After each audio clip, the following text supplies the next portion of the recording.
আমি তোমায় ভীষণ ভালোবেসেছি একটা সময়, তুমিও আমায় ভালোবাসতে। জানি না হঠাৎ করে কেন বদলে গেলে তুমি। আমি কি কিছু দোষ করেছি, কিছু ভুল করেছি?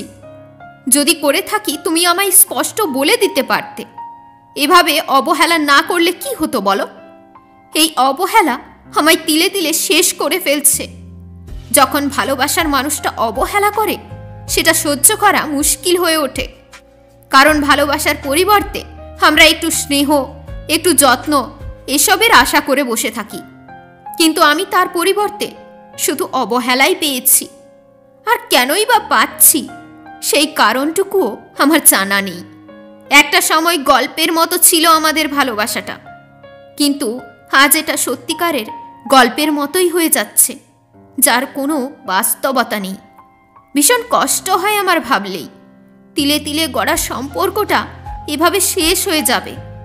আমাদের একসাথে কাটানো মুহূর্তগুলো, সেই স্মৃতিগুলো সব কিছুই অচেনা হয়ে যাবে।